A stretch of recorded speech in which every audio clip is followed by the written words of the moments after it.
आप सभी को नमस्कार। हम पढ़ेंगे इकाई 3 जिसमें साहित्य शास्त्र में काव्य के लक्षण वगैरह और प्रमुख संप्रदाय, रस निरूपति और निष्पत्ति और शब्द शक्ति अलग से पढ़ेंगे। अभी पढ़ना शुरू करेंगे। प्लेटो, अरस्तु, Wordsworth, Coleridge, T S. Eliot, I A. Richards और उनके से संबंधित जितने भी हैं, जैसे निर्व्यक्तिकता, कल्पना और फैंटेसी, नई समीक्षा, मिथक, फतांसी, कल्पना प्रतीक, ये सब। तो इसको पहले पढ़ लें, उसके बाद फिर साहित्य शास्त्र से फिर से काव्य के लक्षण वगैरह देखेंगे। काव्य पाश्चात्य काव्य चिंतन की काव्य परंपरा का विकास 5वीं सदी ईस्वी पूर्व से माना जाता है। 5वीं सदी ईस्वी पूर्व हेसियड, सोलन, पिंडार, नाटककार एरिस्टोफेनीस इत्यादि की रचनाओं में साहित्यिक सिद्धांतों का उल्लेख प्राप्त होता है, किंतु व्यवस्थित शास्त्र के रूप में पाश्चात्य साहित्य शास्त्र की पहली झलक प्लेटो के इयोन नामक संवाद में मिलती है। प्लेटो 427 ईस्वी पूर्व 347 ईस्वी पूर्व। प्लेटो का जन्म एथेंस में हुआ था। इनका मूल नाम एरिस्टोक्लीज तथा गुरु प्रदत्त का नाम था प्लाटून। इनका मूल नाम क्या था? एरिस्टोक्लीज तथा गुरु प्रदत्त का नाम था प्लाटून। यही प्लाटून शब्द अरबी फारसी में अफलातून के नाम से जाना गया है और अंग्रेजी में इसका अनुवाद प्लेटो नाम से हुआ। 18 या 20 वर्ष की आयु में प्लेटो सुकरात के संपर्क में आए और मृत्यु के समय तक उनके साथ रहे और प्लेटो की पूरी शिक्षा सुकरात की ही छाया में हुई। जनश्रुति है कि 28 वर्ष की अवस्था से लगभग 12 वर्ष तक प्लेटो देश देशांतर तक घूमकर विभिन्न मतों का अध्ययन करते रहे और ज्ञान संपन्न कर 40 वर्षों की आयु में एथेंस लौटे। लौटकर उन्होंने उस अकादमी विद्यापीठ की स्थापना की जिसे यूरोप का सर्वप्रथम विश्वविद्यालय कहलाने का गौरव प्राप्त है। प्लेटो प्रत्ययवादी या आत्मवादी दार्शनिक था और इसके दर्शन के मुख्य विषय हैं आदर्श राज्य का सिद्धांत, प्रत्यय सिद्धांत, आत्मा की अमरत्व सिद्धि सिद्धांत, सृष्टि शास्त्र, ज्ञान मीमांसा। प्लेटो के अनुसार कवि काव्य सृजन दैवी शक्तियों से प्रेरित होकर करता है। काव्य देवी को प्लेटो ने म्यूजेज कहा है। किसको? काव्य देवी को। और हमारे उसमें क्या है, काव्य सिद्धांत के बारे में पूछ ही रहा है, तो इन्होंने सीधे कर दिया कि काव्य देवी को प्लेटो ने म्यूजेज कहा। प्लेटो आदर्श राज्य से कवि या साहित्यकार के निष्कासन की वकालत करते हैं, क्योंकि कवि सत्य के अनुकरण का अनुकरण करता है, सत्य का विचार या प्रत्यय से, और उसके बाद वस्तु जगत से, फिर उसके बाद कला जगत से। तो ये सब में अनुकरण ही है। जो सत्य से विधा अपेत 3 रिमूव्ड है। प्लेटो ने कला के अनुकरण मूलकता सिद्धांत का प्रवर्तन किया। उसने यूनानी शब्द मिसेसिस अर्थात अनुकरण का प्रयोग अपकर्षी अर्थ में किया। उनके अनुसार अनुकरण मिथ्यात्व रहता है जो हेय है। प्लेटो कहते हैं कि कवि या साहित्यकार जिन वस्तुओं या व्यक्तियों की अनुकृति करता है वे पहले से ही भौतिक जगत में विद्यमान है। रचनाकार द्वारा यह अनुकरण मिथ्या या भ्रामक है, क्योंकि अनुकरण कभी पूर्ण रूप में होना संभव नहीं है। जिन वस्तुओं की अनुकृति कवि करता है उनका सत्य रूप तो केवल विचार रूप में अलौकिक जगत में ही है। ऐसी स्थिति में कवि नकल की नकल करता है। इस प्रकार यह कला अनुकरण का अनुकरण होने से सत्य से 3 गुना दूर है, क्योंकि अनुकरण असत्य होता है। प्लेटो ने कला को अग्राह्य माना है। इसके 2 आधार हैं, दर्शन और प्रयोजन। प्लेटो का कला विषयक दृष्टिकोण विधेयात्मक या मानकीय है, अर्थात प्लेटो बताना चाहते हैं कि कला कैसी होनी चाहिए। कला के मूल्य के संदर्भ में प्लेटो का दृष्टिकोण उपयोगितावादी एवं नैतिकतावादी था। विद्वानों ने प्लेटो की 28 रचनाओं को प्लेटो की प्रमाणित कृतियाँ बताई हैं, जिनमें है 27 संवाद और 11 पत्रों का एक पत्र संग्रह सम्मिलित है। ये हैं इयोन, क्रातिलुस। कौन कौन है? इयोन, क्रातिलुस, गोर्गियास, फेद्रुस, फिलेबुस, विचार गोष्ठी, गणतंत्र, दास्ता मृत्यु से भी भयावह है। दास्ता मृत्यु से भी भयावह है। लॉज। प्लेटो ने अपने इयोन नामक संवाद में काव्य सृजन प्रक्रिया या काव्य हेतु चर्चा की है। इसने ईश्वरीय उन्माद को काव्य हेतु स्वीकार किया है। नाटकीय संवाद के रूप में प्रस्तुत इयोन में दो पात्र हैं, प्रथम सुकरात और दूसरा इयोन। इयोन जो महाकाव्यों का गायन भी करता है और साहित्य का प्राध्यापक तथा व्याख्याता भी है, और सुकरात जो टिप्पणियाँ करते हुए चलते हैं। सुकरात के पहले प्रश्नों के उत्तर में इयोन जो कुछ कहता है उससे एक ओर तो उस समय काव्य के कथ्य स्रोत और प्रकृति के विषय में किसी सुनिश्चित सिद्धांत के अभाव का बोध होता है, और दूसरी ओर इन विषयों पर प्लेटो के विचारों का भी परिचय मिलता है। प्लेटो का विरेचन सिद्धांत। प्लेटो के अनुसार आदर्श राज्य से कवि या साहित्यकार को निष्कासित कर देना चाहिए। कवि अपनी रचना से भावनाओं को, वासनाओं को उद्वेलित करता है, जिससे विवेक का अंकुश ढीला पड़ जाता है और व्यक्ति को मार्ग पर चल पड़ता है। यह ठीक है कि कविता से हमें आनंद मिलता है, पर ऐसे आनंद से क्या लाभ जो हमें दुराचार या कुमार्ग की ओर प्रेरित करे। इसलिए यदि हम राज्य में सुव्यवस्था बनाए रखना चाहते हैं तो हमें कवियों को राज्य से निकाल देना चाहिए। अरस्तु के बारे में जानेंगे हम। अरस्तु 384 से 322 ईस्वी पूर्व। अरस्तु का जन्म मकदूनिया के स्तगिरा नगर में हुआ था। कहाँ हुआ था? मकदूनिया के स्तगिरा नगर में हुआ था। इनके पिता मिखोमाकस मकदूनिया के राजा और सिकंदर के पितामह अभ्युन्तस द्वितीय के राज्य वैद्य थे। अभ्युन्तस द्वितीय के राजवैद्य थे। अभिजात और सुसंस्कृत वातावरण अरस्तु को सहज रूप में बाल्यकाल से मिला। 368 ईस्वी के आसपास इन्होंने एथेंस जाकर प्लेटो के प्रसिद्ध अकादमी में प्रवेश लिया। अपनी कुशाग्र बुद्धि और अभिजात व्यक्तित्व से वे सबके आकर्षण का केंद्र बन गए। प्लेटो उन्हें विद्यापीठ का मस्तिष्क और शेष सभी छात्र को शरीर कहा करते थे। प्लेटो की मृत्यु के बाद 348 ईस्वी में अरस्तु ने एशिया माइनर के शासक अपने पुराने सहपाठी हेरमियास के निमंत्रण पर एथेंस छोड़ दिया। यह आमंत्रण शासन के सिद्धांतों को जानने के उद्देश्य से दिया गया, किंतु हेरमियास ने अपनी दत्तक पुत्री विथियास का विवाह अरस्तु से कर दिया और मैत्री रिश्तेदारी में बदल गई। दहेज में मिले धन का उपयोग अरस्तु ने वैज्ञानिक अनुसंधानों के लिए किया। सन 343 ईस्वी पूर्व अरस्तु मकदूनिया के राजा फिलिप के दरबार में लौटे। उन्होंने विख्यात राजपुत्र सिकंदर महान की शिक्षा का भार संभाल लिया। कुछ समय बाद उन्होंने एथेंस के निकट अपोलो में एक स्वतंत्र विद्यापीठ स्थापित किया। सिकंदर की मृत्यु के बाद अरस्तु ने मकदूनिया छोड़ दिया और 322 ईस्वी पूर्व में अपनी जन्मभूमि स्तगिरा के पास ही खलकिस नगर में उनकी मृत्यु हो गई। मृत्यु से कुछ समय पहले उन्होंने अपनी युगांतकारी रचना वसीयतनामा लिखी। किसने? अरस्तु जी ने, जिससे इतिहास में दास प्रथा से मुक्ति का प्रथम घोषणा पत्र होने का श्रेय दिया जाता है, क्योंकि वसीयतनामा के द्वारा अरस्तु ने सभी दासों की दासता से मुक्त कर दिया था। अरस्तु के ग्रंथों की संख्या लगभग 400 बताई जाती है, जिनमें सर्वप्रमुख 3 हैं।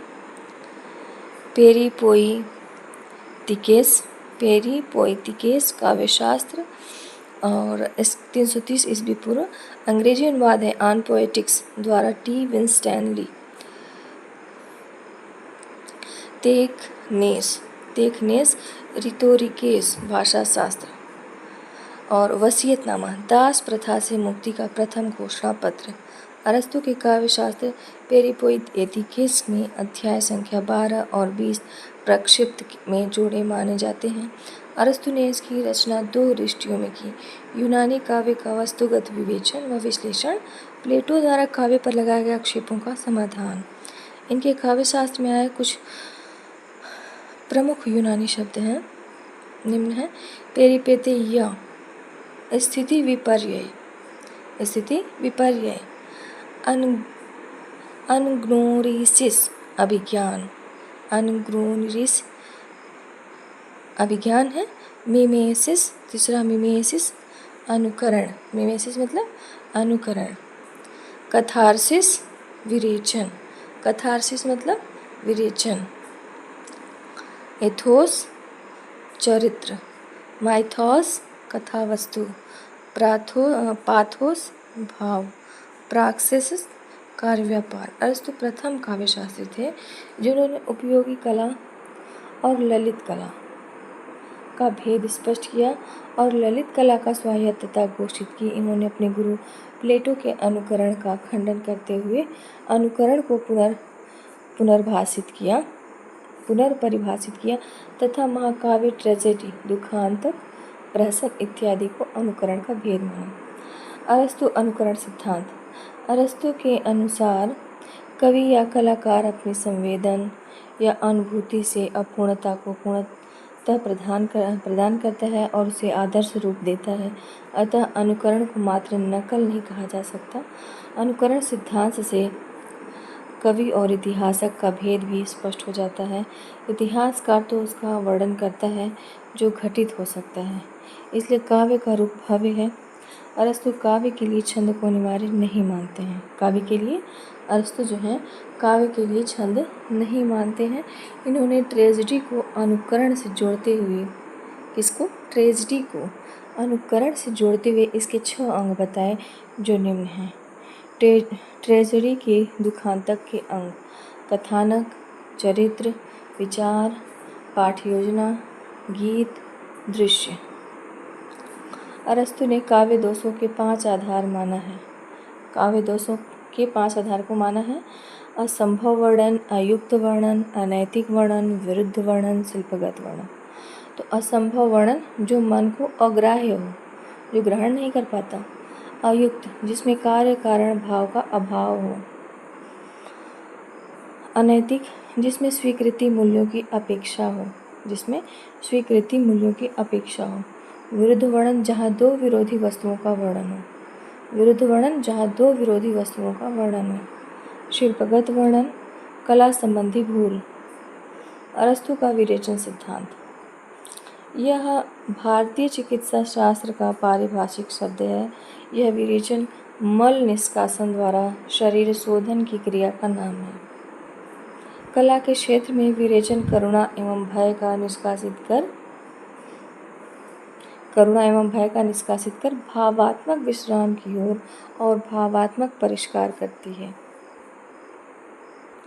अरस्तु अपने गुरु प्लेटो के विपरीत यह स्वीकार करते हैं कि करुणा, वास इत्यादि भाव मन को दुर्बल बनाकर हृदय परिष्कार के लिए विरेचक सा काम करते हैं। करुणा, वास आदि घनीभूत भावों से उद्यम आवेग से हृदय में हलचल मच जाती है और विकृत मनोभाव निष्कासित हो जाते हैं और हृदय दया, ममता, सहानुभूति, सेवा आदि तरल कोमल भावों से चित्त निर्मलता का अनुभव करता है, सुख आनंद पाता है। अरस्तु ने विरेचन की व्याख्या 3 बिंदुओं पर की: धर्मपरक व्याख्या, कलापरक व्याख्या, मनोवैज्ञानिक व्याख्या। अरस्तु ने विरेचन का उल्लेख काव्यशास्त्र के 6ठे अनुच्छेद के आरंभ में ट्रेजेडी की परिभाषा देते हुए केवल एक बार किया है। विरेचन मत का प्रचार सन 1857 ईस्वी में जर्मन विद्वान बार्नेज के निबंध से हुआ। लोंजाइनस, प्रथम या तृतीय शताब्दी। पेरिइप्सुस, पाश्चात्य साहित्य शास्त्र में प्लेटो और अरस्तु के बाद तीसरा महत्वपूर्ण नाम है लोंजाइनस। मूल यूनानी नाम है लोंगिनुस, स्वतः पदने का है। लोंजाइनस का एक ही ग्रंथ है पेरिइप्सुस अर्थात उद्दात के विषय में। यह ग्रंथ अरस्तु के काव्यशास्त्र पेरिपोइएटेकेस के समान ही पाश्चात्य साहित्य शास्त्र का मूल आधार माना जाता है। यह मूलतः भाषण शास्त्र रेटोरिक का ग्रंथ है। इस ग्रंथ का प्रथम बार प्रकाशन सन 1554 ईस्वी में इटालवी विद्वान रोवेरतेल्लो ने करवाया था। किसने करवाया था? विद्वान रोवेरतेल्लो ने। इसका सर्वप्रथम अंग्रेजी अनुवाद 1652 ईस्वी में जॉन हॉल ने on the height of eloquence शीर्षक से प्रकाशित कराया। सेंटसबरी ने on the height of eloquence के लिए नेइस्पौन मतलब उद्दात शब्द का प्रयोग किया। इस उद्दात का निरूपण सर्वप्रथम केकिलिओस नामक व्यक्ति ने किया। पेरिइप्सुस अपने वर्तमान अपूर्ण और खंडित रूप में एक छोटी सी कृति है जो छोटे छोटे 44 अध्यायों में विभक्त है। आरंभ के 8 अध्यायों को ग्रंथ की भूमिका कहा जा सकता है। यह समूचा ग्रंथ पोस्तुम्यूस तेरेथियनियुस नामक किस युवा मित्र या शिष्य को संबोधित करते हुए लिखा गया है। इसमें सर्वत्र उत्तम पुरुष का प्रयोग किया गया है। यह काव्यशास्त्र का कोई गुरु शास्त्रीय ग्रंथ नहीं, बल्कि एक जीवित कृति है जिसकी 10-12 पंक्तियाँ पढ़ते ही प्राचीन ग्रीक रोमन साहित्य शास्त्र का पाठक जैसे एक नई दुनिया में पहुंच जाता है। लोंजाइनस का उदात्त सिद्धांत। काव्य का उद्देश्य को लेकर लोंजाइनस उदात्त का नियम प्रस्तुत करते हैं। उनके अनुसार उदात्त महान आत्मा की प्रतिध्वनि है। यह अभिव्यंजन का अनिर्वाचन प्रकर्ष और वैशिष्ट है। काव्य का उद्देश्य पाठक या श्रोता को चरमोल्लास प्रदान करता है, उसे तर्क द्वारा बाध्य करना नहीं। लोंजाइनस के अनुसार उदात्त ही वह तत्व है जिसके बल पर बड़े बड़े कवि व गद्यकार का स्थायी प्रतिष्ठा और कीर्ति प्राप्त करते हैं। काव्यगत औदात्य के कारण ही पाठक को काव्यानंद की उपलब्धि होती है।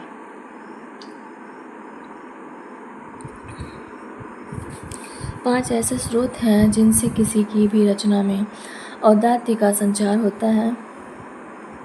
पहला, महान और पुष्ट विचारों के धारण की क्षमता। दूसरा, प्रबल भावावेग की प्रेरणा। तीसरा, अलंकारों की समुचित योजना। चौथा, अभिजात पद रचना। पांचवा, गरिमा और ऊंचाई का समग्र प्रभाव। लोंजाइनस काव्य के 3 अवरोधक तत्व मानते हैं शब्दाडंबर, भावाडंबर, बालीयता, पंडितावदृष्टि, शास्त्रीय विचार। जॉन ड्राइडन ऑफ ड्रामेटिक पोएजी एक कवि एवं नाटककार थे। इन्हें आधुनिक अंग्रेजी गद्य और आलोचना दोनों का जनक माना जाता है। इन्होंने साहित्य के 2 प्रयोजन, आनंद और शिक्षा, पर बल देते हुए लिखा है। कविता का मुख्य उद्देश्य आनंद है। आनंद के माध्यम से शिक्षा को कविता का साथी बनाया जा सकता है। इन्होंने काव्य सृजन में प्रतिभा को महत्व दिया और कहा कि उचित प्रतिभा प्रकृति का वरदान है। जॉन ड्राइडन की प्रमुख कृति है ऑफ ड्रामेटिक पोएजी। जॉन ड्राइडन की प्रमुख कृति क्या है? ऑफ ड्रामेटिक पोएजी जॉन ड्राइडन की कृति है। नाटक काव्य है। 1668 ईस्वी में रचना की गई है। इन्होंने निबंध शैली में की है इसकी रचना, जिसमें एक पाद नियंडर मतलब नया आदमी की भूमिका में ड्राइडन स्वयं उपस्थित है। नाटक के संबंध में वे कहते हैं कि नाटक मानव प्रकृति, यथातथ्य और जीवंत प्रतिबिंब है। कॉलरिज। सैमुअल टेलर कॉलरिज का जन्म डेवनशायर, इंग्लैंड में हुआ था। सैमुअल टेलर कॉलरिज, मूल नाम क्या है कॉलरिज का?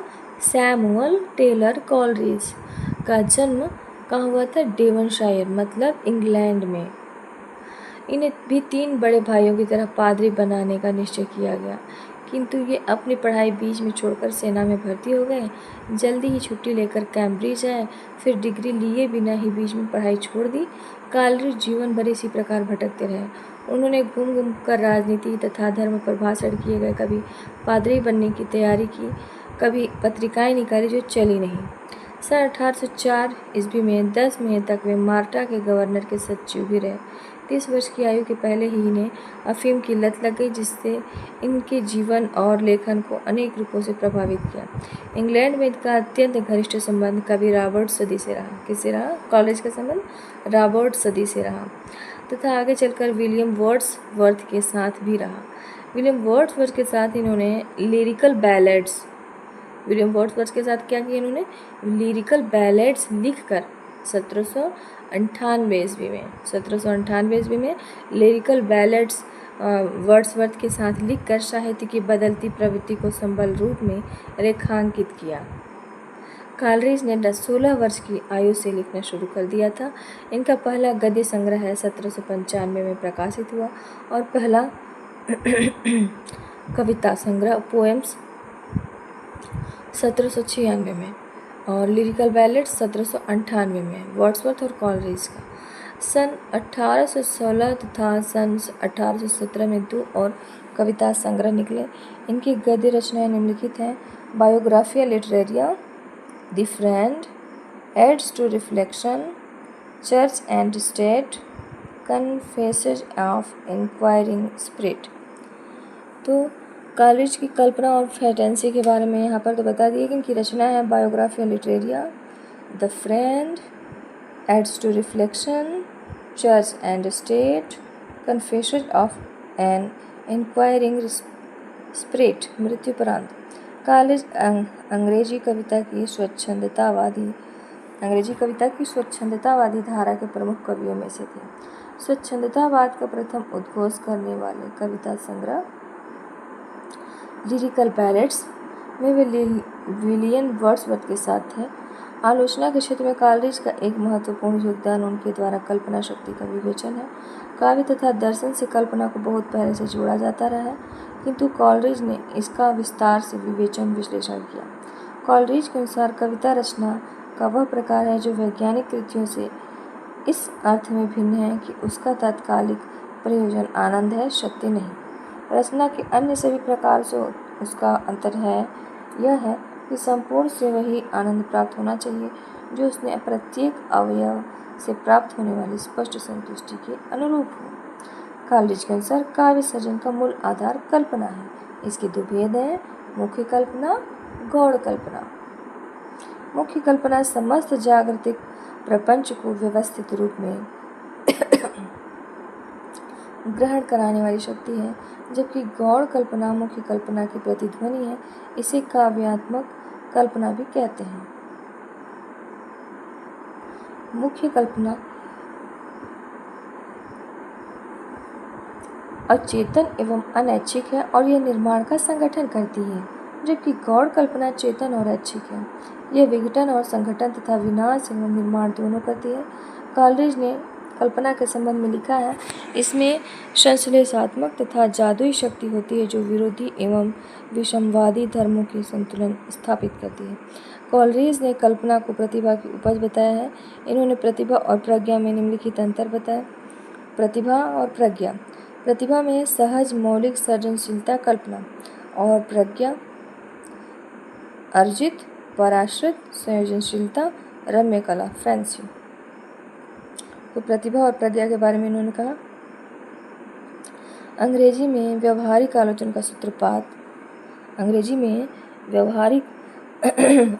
का सूत्रपात कॉलरिज ने किया। इन्होंने कल्पना इमेजिनेशन और ललित कल्पना फैंसी या रम्य कला में अंतर दिखलाकर दोनों की अलग अलग विशेषताओं पर इन्होंने प्रकाश डाला। इमेजिनेशन शब्द की उत्पत्ति लैटिन भाषा के इमेजिनाटियो से हुई है, जिसका हिंदी रूपांतर कल्पना है, और फैंसी शब्द की उत्पत्ति ग्रीक भाषा के फांतासिया से हुई है, जिसका हिंदी रूपांतर ललित कला या रम्य कला है। इन्होंने रम्य कला की निम्न विशेषताएं बताई है: यह देश काल के बंधन से मुक्त एक प्रकार की स्मृति है।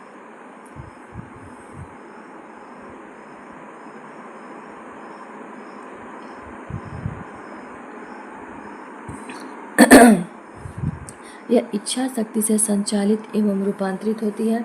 यह अपने उपयोग की सामग्री साहचर्य नियम से ग्रहण करती है।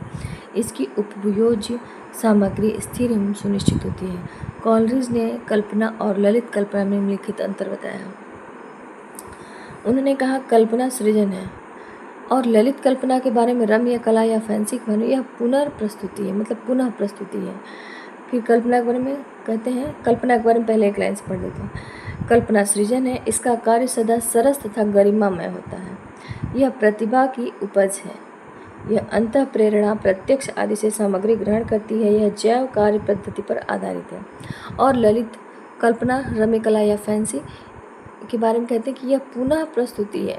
यह कई बार क्षुद्र और हास्यास्पद संयोजन भी कर देती है। प्रज्ञा की उपज है।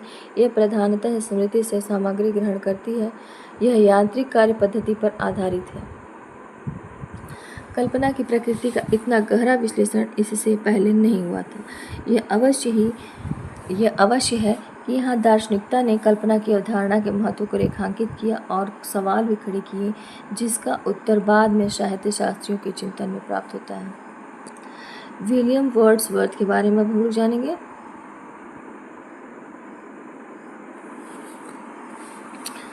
विलियम वर्ड्सवर्थ का जन्म सन 1770 ईस्वी में इंग्लैंड के कम्बरलैंड इलाके के खूबसूरत परिवेश में हुआ था। कैम्ब्रिज के सेंट जॉन्स कॉलेज के स्नातक वर्ड्सवर्थ प्रकृति के अनन्य प्रेमी थे और लगभग पूरा जीवन उन्होंने प्रकृति की गोद में ही बिताया। अंग्रेजी साहित्य में शास्त्रीय जड़ता के विरुद्ध सुगबुगाहट 8वीं सदी के मध्य से ही होने लगी थी, किंतु काव्य के क्षेत्र में शास्त्रीयता के विरुद्ध स्वच्छंदतावाद का स्पष्ट विरोध सबसे पहले सन 1798 ईस्वी में लिरिकल बैलेट्स के प्रकाशन के साथ सामने आया। युवा रोमांटिक कवियों वर्ड्सवर्थ और कॉलरिज के इस संयुक्त संग्रह की कविताओं का मिजाज बिल्कुल नया था।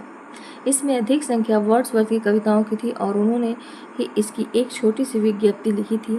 संग्रह के दूसरे संस्करण 1800 ईस्वी में इन्होंने एक लंबा आमुख लिखा। लिरिकल बैलेट्स को स्वच्छंदतावादी काव्यांदोलन का घोषणा पत्र माना जाता है। इसके 4 संस्करण प्रकाशित हुए और उसकी भूमिका को वर्ड्सवर्थ की आलोचना का मूल आधार माना जाता है। लिरिकल बैलेट्स के ये संस्करण निम्नलिखित है। संस्करण है पहला, भूमिका के शीर्षक। पहला है 1798 में एडवर्टीजमेंट, भूमिका के शीर्षक advertisement.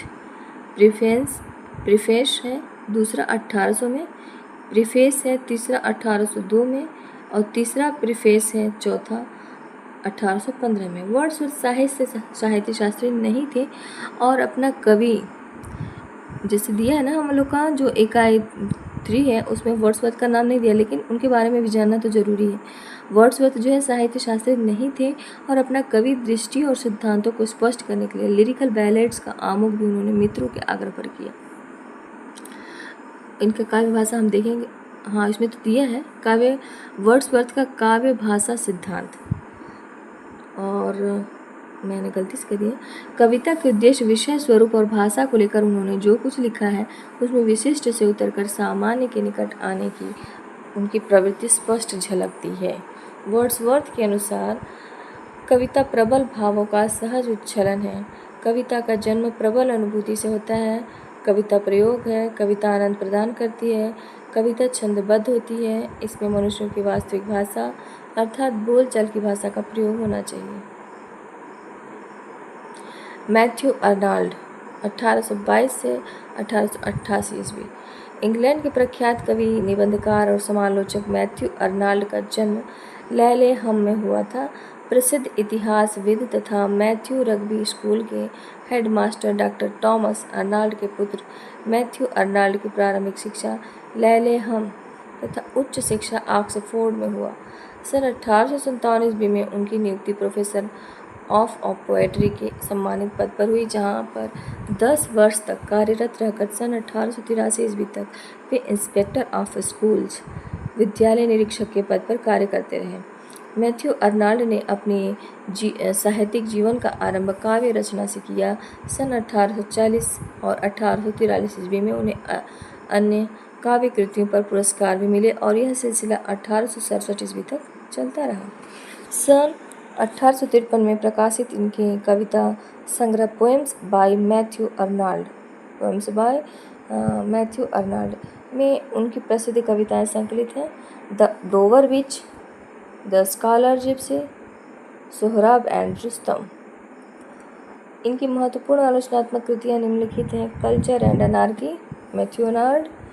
Literature and drama 1873, culture and anarchy 1869, literature and drama 1873, essays on church and state 1877, essays on criticism भाग 1 और 2 1888, मरणोपरांत प्रकाशित। अर्नाल्ड ने धर्म के स्थानापन्न के रूप में संस्कृत को प्रस्तावित करते हुए उसमें कविता को महत्वपूर्ण स्थान दिया। धर्म के स्थानापन्न के रूप में संस्कृति को प्रस्तावित करते हुए उसमें कविता को महत्वपूर्ण स्थान दिया। हालांकि टॉमस लव पीकॉक विज्ञान और कविता के पारस्परिक संबंध का प्रश्न उठाते हुए यह घोषणा कर चुके थे कि ज्ञान और तर्क के इस युग में कविता का कोई स्थान नहीं है।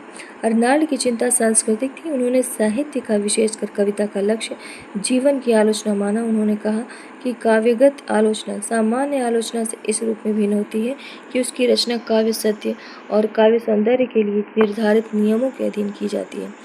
सत्य और सौंदर्य के नियमों के प्रति यही प्रतिबद्धता कविता को वाचिक अभिव्यक्ति के अन्य रूपों से, गद्य से भी भिन्न करती है।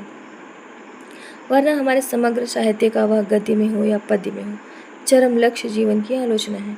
काव्य सत्य से अर्नाल्ड का तात्पर्य विषय वस्तु की मूल्यवत्ता से है, जबकि सौंदर्य से उनका अभिप्राय अभिव्यंजनागत चारुता और लालित्य से है। कविता के विषय में अर्नाल्ड की दिलचस्पी कविता क्या है की अपेक्षा कविता क्या करती है में अधिक है। इसलिए कुछ लोगों ने उन्हें पैम्फलेटियर प्रचारक कहा और इलियट ने उन्हें आलोचक की अपेक्षा आलोचना का प्रचारक कहना बेहतर समझा। समाज सुधारक होने के नाते उन्होंने कविता से वह सारा काम लेना चाहा जो धर्म, दर्शन और विज्ञान से हो सकता था। उन्हें विश्वास था कि क्रमशः अधिकाधिक संख्या में मनुष्य जाति सांत्वना के लिए, सहारे के लिए और जीवन की व्याख्या के लिए उन्मुख होगी। बिना कविता के विज्ञान अधूरा प्रतीत होगा और उस समय उसमें बहुत कुछ का स्थान कविता ले लेगी, जिसे हम आज धर्म और दर्शन के रूप में जानते हैं।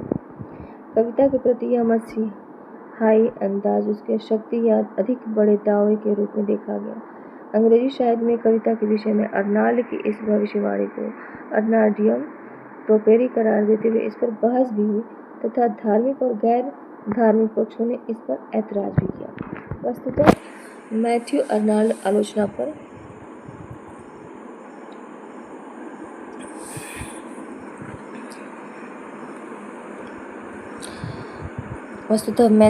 आलोचना पर जनता समाज के संदर्भ में विचार किया। इलियट के अनुसार समय समय पर लगभग हर 100 साल में एक जैसा आलोचक पैदा होना चाहिए, जो हमारे साहित्य के अतीत का पुनरावलोकन कर कवियों और कविताओं को एक नए क्रम में प्रस्तुत करे। अर्नाल्ड शायद ऐसे ही आलोचक थे।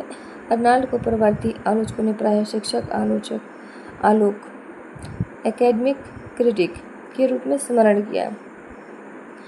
शायद इसलिए उन्हें इस बात का श्रेय दिया जाता है कि रोमांटिक कवियों का जो मूल्यांकन उन्होंने किया था वह लंबे समय तक शैक्षिक जगत में काफ़ी हद तक मान्य रहा।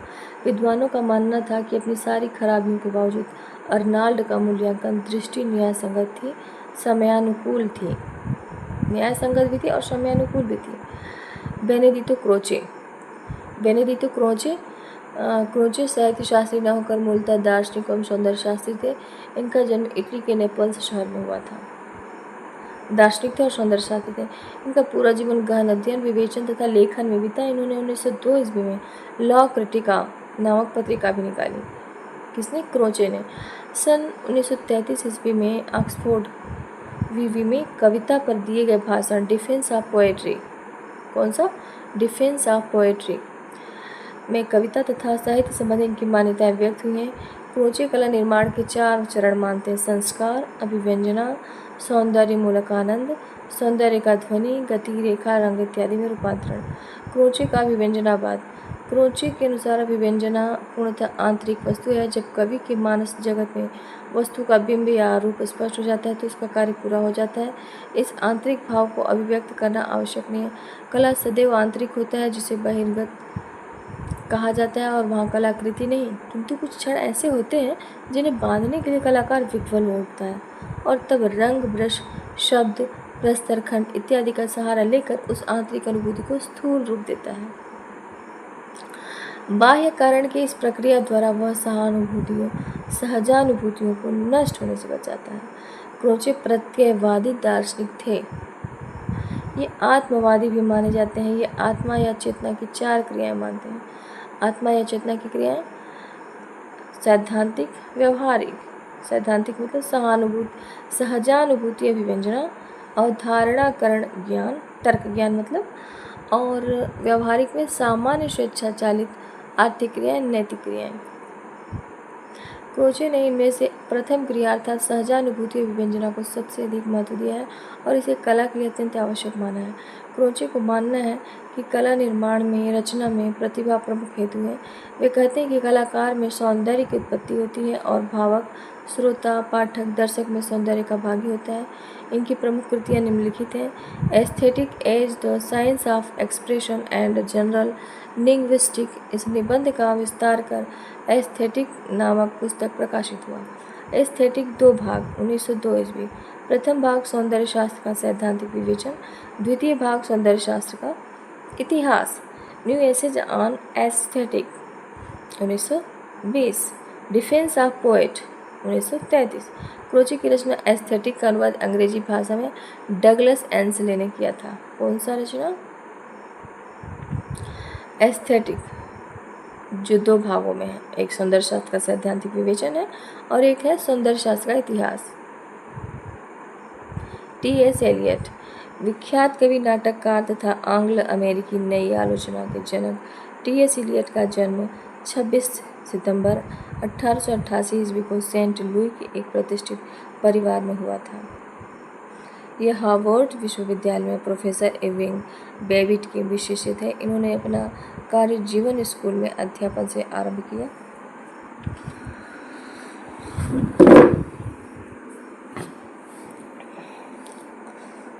यह हार्वर्ड विश्वविद्यालय में प्रोफेसर इरविंग बेबिट के शिष्य थे।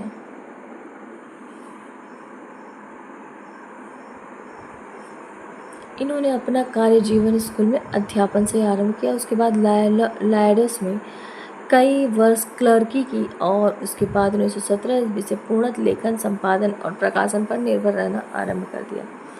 सन 1913 से वे इंग्लैंड में आकर बस गए और वहीं उन्होंने ब्रिटिश साहित्यिक पत्रिका इगोइस्ट के सहकारी संपादन का दायित्व संभाला और सन 1925 ईस्वी में वे फेबर एंड फेबर नामक प्रकाशन संस्थान से जुड़ गए। कौन सा संस्थान? Faber and Faber. और इगोइस्ट के सहकारी संपादन का दायित्व संभाला। बाद में उसके निदेशक नियुक्त हुए। सन 1927 ईस्वी में एलियट ने ब्रिटिश नागरिकता ग्रहण की और 1928 में एंग्लिकन चर्च में दीक्षा लिए।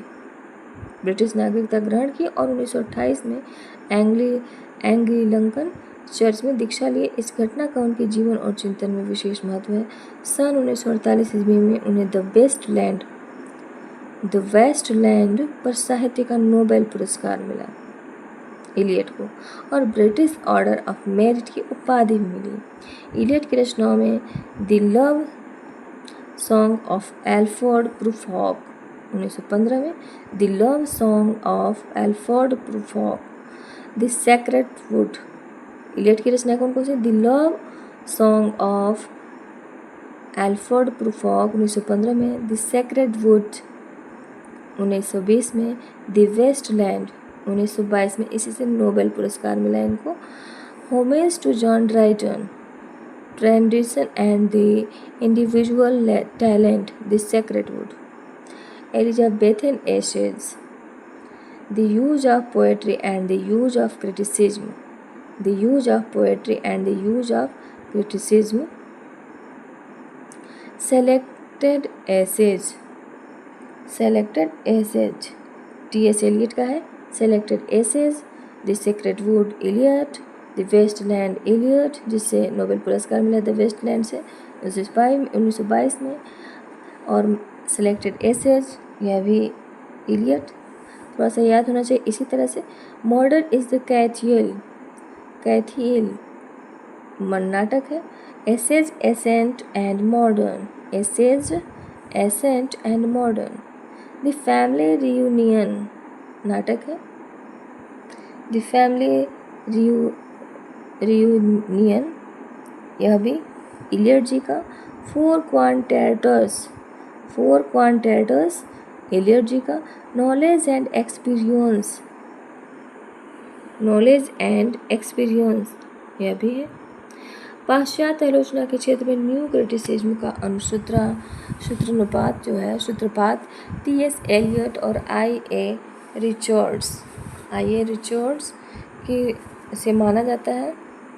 टी.एस. एलियट और आई.ए. रिचर्ड्स, मतलब एलियट और रिचर्ड्स से माना जाता है न्यू क्रिटिसिज्म का सूत्रपात। एलियट की आलोचना का मूलाधार tradition and the individual talent. आलोचना का मूलाधार क्या है? Tradition and the individual talent, परंपरा और व्यक्ति प्रज्ञा नामक लेख है, जो कि द सेक्रेड वुड में संकलित है। यह लेख 2 खंडों में है, जिसमें इलियट की आलोचक दृष्टि है। इलियट ने अपनी आलोचना को निजी काव्य कर्मशील का उपजात या काव्य निर्माण के प्रसंग में अपने चिंतन का विस्तार कहा है। इलियट के अनुसार प्रत्येक राष्ट्र की प्रत्येक प्रजाति की अपनी सर्जनात्मक मनोवृत्ति के साथ ही आलोचनात्मक मनोवृत्ति भी होती है। कवि को अतीत का अर्थात परंपरा का ज्ञान तो होना ही चाहिए, किंतु ज्ञान भाव से आक्रांत नहीं होना चाहिए। कलाकार की प्रगति सतत आत्मोत्सर्ग है, व्यक्तित्व का सतत निर्वापण है।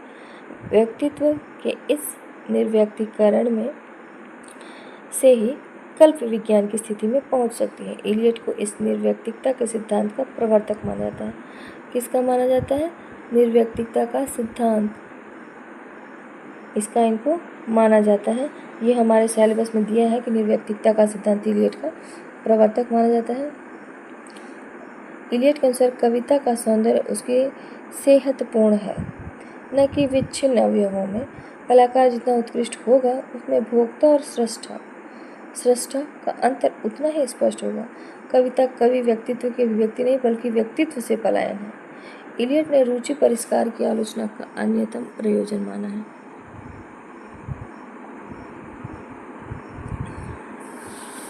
इन्होंने रिचर्ड्स और एम्पसन की शाब्दिक आलोचनात्मक पद्धति को नींबू निचोड़ आलोचना कहा। रिचर्ड्स और एम्पसन की शाब्दिक आलोचनात्मक पद्धति को नींबू निचोड़ आलोचना कहा। इलियट के अनुसार काव्य श्रेष्ठ मनोरंजन है। सर्जक और आलोचक प्रायः एक ही व्यक्ति का होना चाहिए। इनके अनुसार कार्यहित्री और भावहित्री प्रतिभा परस्पर पूरक है। कविता भावों का उच्छलन नहीं, बल्कि भावों पलायन है। सन 1920 ईस्वी में प्रकाशित अपने पहले निबंध संग्रह द सीक्रेट वुड में उन्होंने जो घोषणा की थी, वह दूसरे संस्करण की भूमिका में यथावत है। जब हम कविता पर विचार करते हैं, तब हमें उस प्रमुखतः कविता के रूप में ही देखना चाहिए, किसी और रूप में नहीं। तो द फंक्शन ऑफ क्रिटिसिज्म, उद्देश्य रुचि परिष्कार, और द फ्रंटियर्स ऑफ क्रिटिसिज्म, बोध आस्वाद। द फंक्शन ऑफ क्रिटिसिज्म, उद्देश्य रुचि परिष्कार, द फ्रंटियर्स ऑफ क्रिटिसिज्म, बोध आस्वाद। द फंक्शन ऑफ क्रिटिसिज्म है 1923 में, द फ्रंटियर्स ऑफ क्रिटिसिज्म 1956 में। इलियट का मूर्ति विधान भारतीय रस सिद्धांत का विभावना व्यापार है। संवेदनशीलता असहचर्य के सिद्धांत के लिए इलियट फ्रांसीसी कवि आलोचक रमीद गुरमोह में के ऋणी हैं।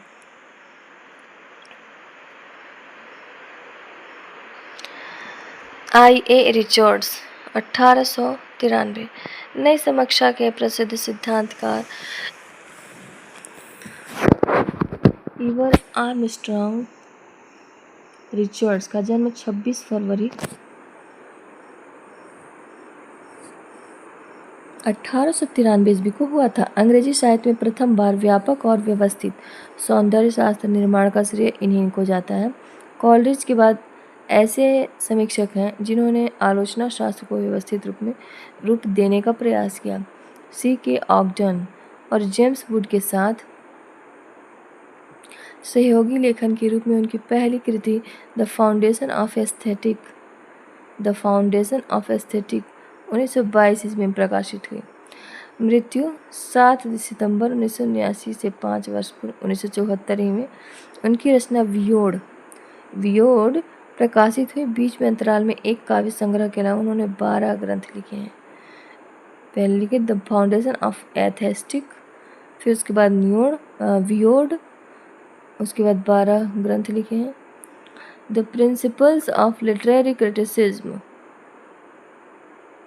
The principle of literary criticism, the foundation of aesthetics, practical criticism 1929, the meaning of meaning 1923, science and poetry, the philosophy of टेरोटिक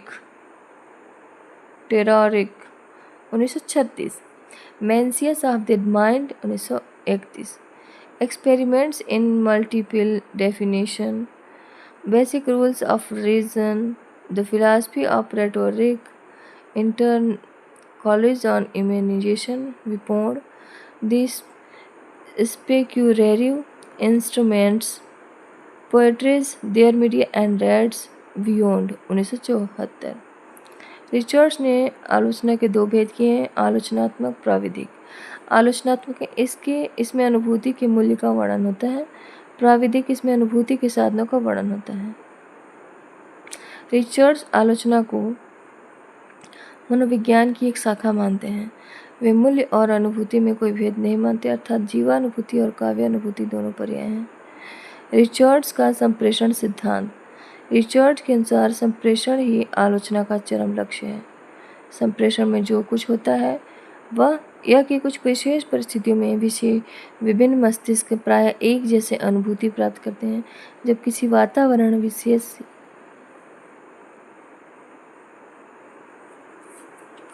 वातावरण विशेष से एक व्यक्ति का मस्तिष्क प्रभावित होता है तथा दूसरा उस व्यक्ति की क्रिया से ऐसी अनुभूति प्राप्त करता है कि जो पहले व्यक्ति की अनुभूति के समान होती है, तो उसे प्रेषणीयता कहते हैं। दूसरे शब्दों में किसी अन्य की अनुभूति की अनुभूत करना ही प्रेषणीयता है।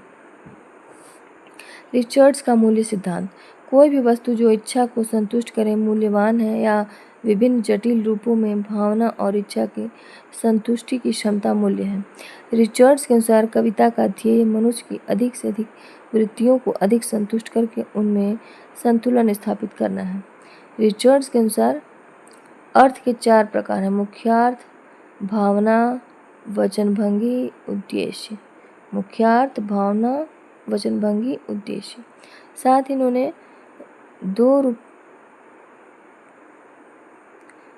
ही इन्होंने भाषा के 2 रूप माने हैं, वैज्ञानिक, रागात्मक। नई आलोचना की भाषा के बहुत पारिभाषिक शब्द रिचर्ड्स की देन है। एम्पसन ने शायद ठीक ही कहा है कि रिचर्ड्स जहाँ गलती करते थे वहाँ भी सोचने के लिए कोई नई चीज़ देते थे।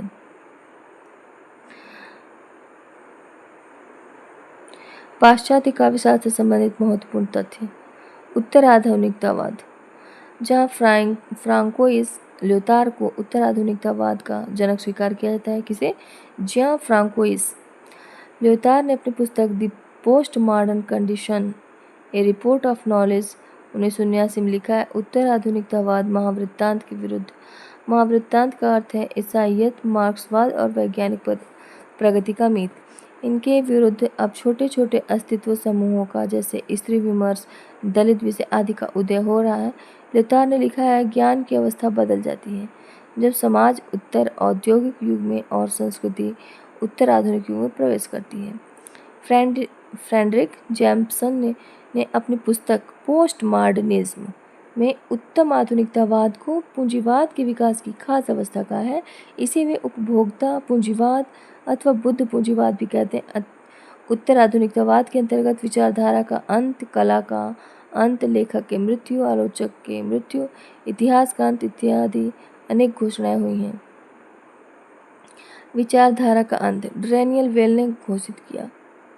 लेखक की मृत्यु रोला बार्थ। लेखक का अंत लायन ट्रेलिंग। मनुष्य की मृत्यु जॉक देरिदा। उपन्यास का अंश इलियट। परंपरागत शैलियों की मरती हुई विधाएं एडमंड विल्सन। संरचनावाद। इसके प्रवर्तक फ्रांस के भाषा वैज्ञानिक फर्डिनेंड डी सस्यूर है। इन्होंने संरचनावाद की स्थापना कोर्स इन जनरल लिंग्विस्टिक नामक पुस्तक में की। इनके अनुसार भाषा के 2 रूप हैं, ल लांग, ल पेरोल। ल लांग को अंतर्व्यक्तिक भाषा कहा जाता है, जबकि एल पेरोल को व्यक्ति की विशेष की भाषा व्यवस्था कहा जाता है। पेरोल के आधार पर भाषा के नियमों के अनुसंधान की ही संरचना है। संरचनावाद के अनुसार साहित्य शाब्दिक संरचना है। वस्तुतः प्रत्येक वस्तु कई घटक तत्वों के संश्लेष से निर्मित होती है। ये घटक एक ओर परस्पर संबद्ध होते हैं और दूसरी ओर पूर्ण निर्मित के साथ उनका संतुलित संश्लेष होता है। साहित्य शाब्दिक संश्लेष है। संरचनावादी को साहित्य के क्षेत्र में प्रचारित करने का श्रेय रोला बार्थ को जाता है। इन्होंने संरचनावाद की व्याख्या द फैशन सिस्टम नामक पुस्तक में भी की और इनके अनुसार साहित्य निर्माण में 5 नियम काम करते हैं: व्याख्या, चिह्न संहिता, प्रतीकात्मकता, क्रिया व्यापार संहिता, सांस्कृतिकता।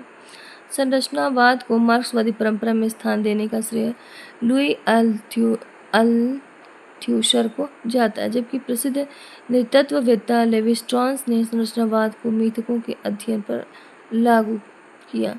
इन्होंने मिथक को विशुद्ध मानसिक रूपात्मक क्रिया कहा है। इनके अनुसार मूक मिथक लौंग है तो इसका अलग अलग रूप पेरोल है।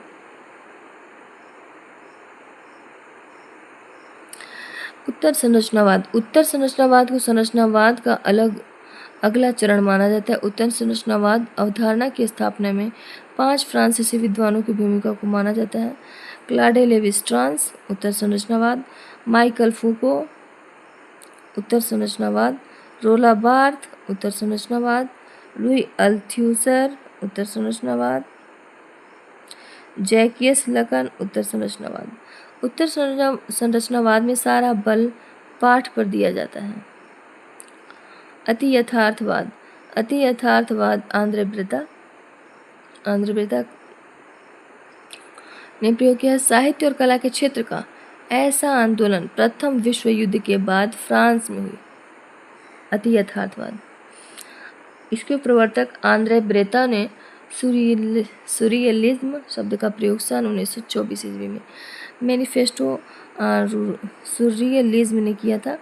आंद्रे ब्रेता ने अति यथार्थवाद में स्वतः चरित्र लेखन को साहित्यकारों के लिए अपरिहार्य माना है।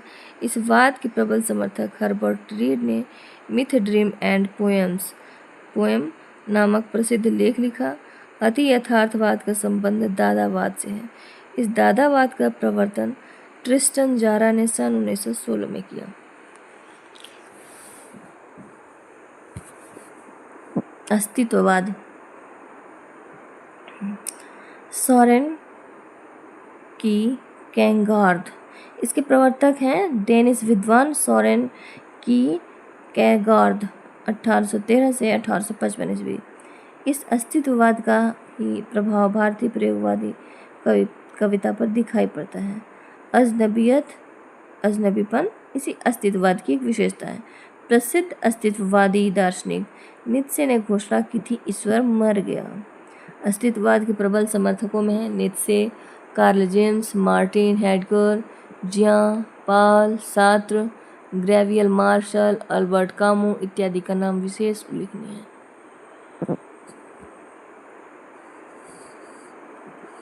आलोचनात्मक यथार्थवाद की अवधारणा को सर्वथा जॉर्ज लुकास ने प्रस्तुत किया। इसकी रचनाएं निम्नलिखित है: the meaning of contemporary realism, study in European realism, the historical, जादुई यथार्थवाद, फेंजरो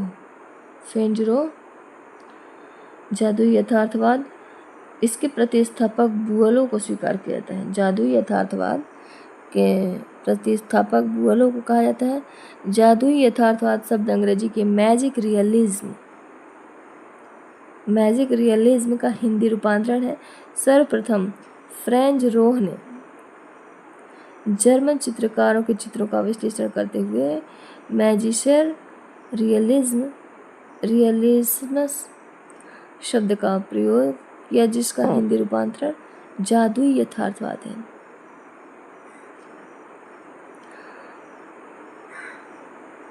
जादुई यथार्थवाद के प्रसिद्ध रचनाकार निम्नलिखित हैं: George psycho, Louis Borges.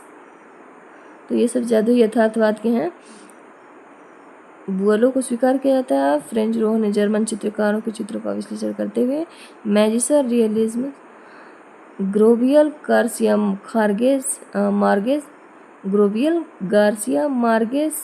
Marquez, Alejo Carpentier. प्रतीकवाद, चार्ल्स बदलने पर France, William Butler Yeats, England. प्रतीकवाद का आविर्भाव 19वीं शती के अंत में फ्रांस में हुआ था। यह फ्रांसीसी काव्य जगत का पार्नेसियनिज्म के बाद एक आंदोलन है। आचार्य रामचंद्र शुक्ल ने लिखा है कि इन पार्नेशियनों के पीछे सन 1850 ईस्वी में प्रतीकवादियों का एक संप्रदाय फ्रांस में खड़ा हुआ, जिसने अनूठे रहस्यवाद, भावोन्मादमयी भक्ति का सहारा लिया। फ्रांस में प्रतीकवाद के पुरस्कर्ता चार्ल्स बादलेयर है। इन्हें फ्रांस का प्रथम कवि माना जाता है। चार्ल्स बादलेयर को फ्रांस का प्रथम कवि। प्रतीकवादियों ने चार्ल्स बादलेयर की कविता कॉरस्पॉन्डेंस सादृश्य जो है उसका अर्थ होता है अपना घोषणा पत्र माना। सन 1886 ईस्वी में कवि जीन मारियस ने फिगारो नामक पत्र का प्रकाशन आरंभ किया, जिसमें प्रतीकवाद का एक घोषणा पत्र प्रकाशित किया गया। इंग्लैंड में प्रतीकवाद का प्रवर्तन विलियम बटलर येट्स ने किया। इस आंदोलन को विकसित करने वाले प्रमुख देशों के प्रमुख लेखक निम्नलिखित हैं। France Charles Baudelaire, Paul Verlaine, Arthur Raymond, England George Moore, Oscar Wilde, Arthur Symons, Ernest, Germany Stefan George, America Amy Lowell. बिंबवाद का उदय 20वीं सदी के आरंभ में कुछ अमेरिकी और अंग्रेजी कवियों के सहयोग से हुआ। इसके प्रवर्तक टी.ई. ह्यूम। बिंबवाद के प्रवर्तक कौन माना जाता है? टी.ई. ह्यूम माने जाते हैं। ह्यूम की प्रसिद्ध रचना है स्पेक्युलेंसस। क्या है? स्पेक्युलेंसस। आचार्य रामचंद्र शुक्ल ने एफ.एस. फ्लिंट को बिंबवाद प्रवर्तक माना जाता है। फ्लिंट ने सन 1913 में पोएट्री पत्रिका में बिंबवाद के 3 सिद्धांतों की घोषणा की। विषयगत या विषयीगत वस्तु का प्रत्यक्ष मिश्रण, जो शब्द चित्र विधायक न हो उसका बहिष्कार, लय से युक्त संगीत योजना। बिंबवाद या इमेजिज्म की संज्ञा सर्वप्रथम एजरा पाउंड ने दी। प्रमुख बिंबवादी आलोचक निम्नलिखित हैं: Richard Aldington, Hilda Doolittle, T S. Lawrence, William Carlos, John Hatcher, Amy Lowell. तो बिंबवाद या इमेजिज्म की संज्ञा सर्वप्रथम एजरा पाउंड ने दी थी। किसने दी थी? एजरा पाउंड ने दी थी। और प्रमुख बिंबवादी निम्नलिखित हैं: Richard Aldington, Hilda Doolittle, T S. Lawrence, William Carlos, John Hatcher, Amy Lowell. Hindi में बिंब शब्द का सर्वप्रथम प्रयोग आचार्य शुक्ल ने अपने निबंध भाव मनोकार में किया। किसमें किया है? भाव मनोकार में।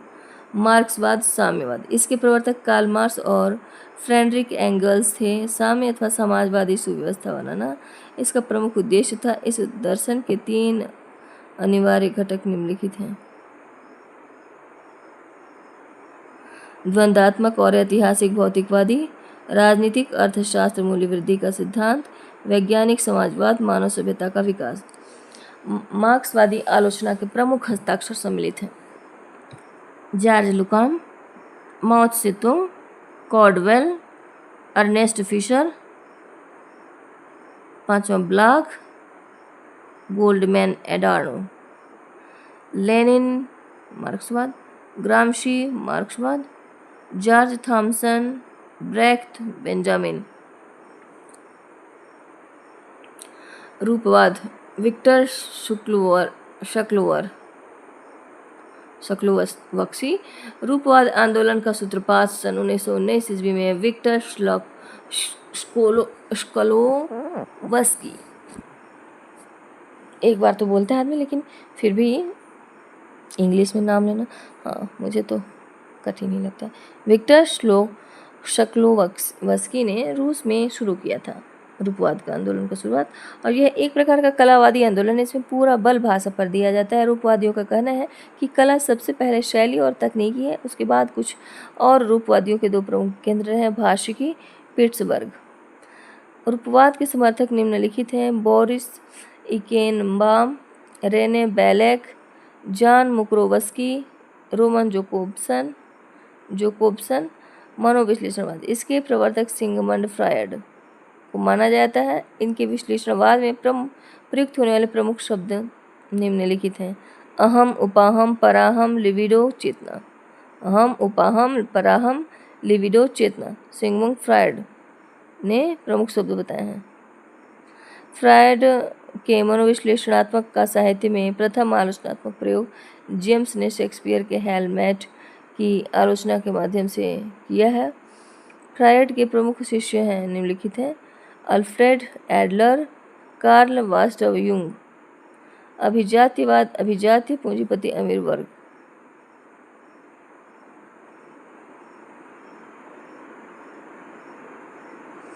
अभिजात्यवाद के बीच सर्वप्रथम प्लेटो के काव्य चिंतन में मिलता है, जबकि एक स्पष्ट प्रवृत्ति के रूप में अभिजात्यवाद क्लासिज्म की शुरुआत का श्रेय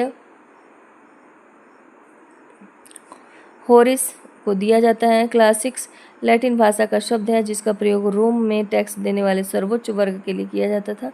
हिंदी में क्लासिज्म के लिए अभिजात्यवाद, शास्त्रवाद शब्द का प्रयोग किया गया। नलिन विलोचन शर्मा ने इसे श्रोत्यवाद नाम दिया।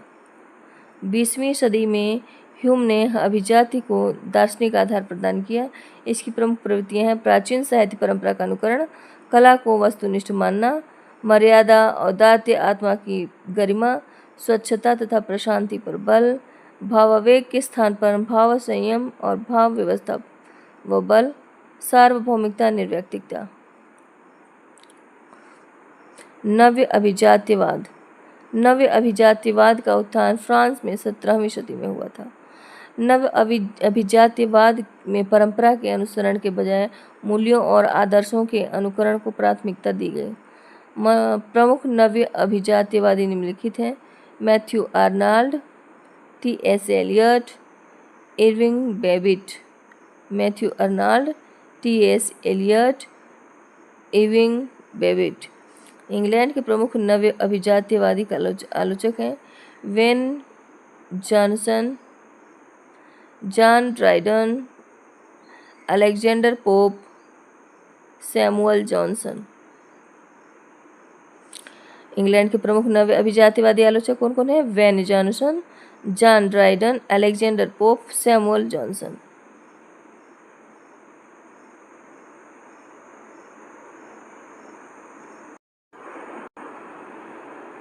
कला के लिए सिद्धांत विक्टर काजन। कला के लिए मूल फ्रांसीसी भाषा आर्ट का अनुवाद सूत्र का सर्वप्रथम प्रयोग विक्टर काजिन ने किया था।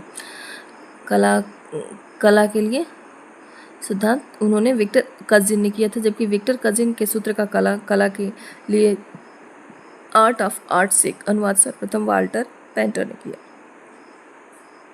कला का उद्देश्य सुंदरता की खोज और निरूपण है। कलावाद साहित्यिक प्रवृत्तियों को प्रतिष्ठित करने का श्रेय जर्मन दार्शनिक कांट, गोथे, शेलिंग और शिलर को माना जाता है।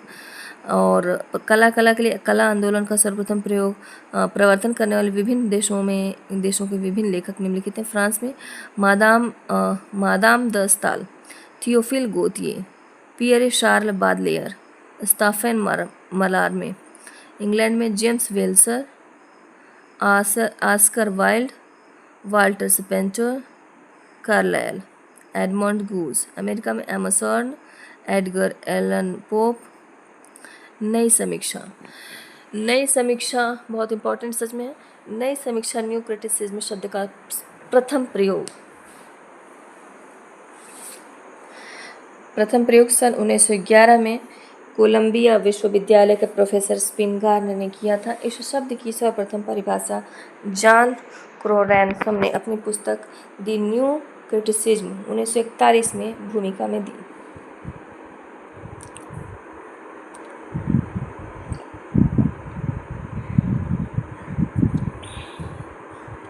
नई समीक्षा न्यू क्रिटिसिज्म शब्द का प्रथम प्रयोग सन 1911 ईस्वी में कोलंबिया विश्वविद्यालय के प्रोफेसर स्पिनगार्न ने किया था।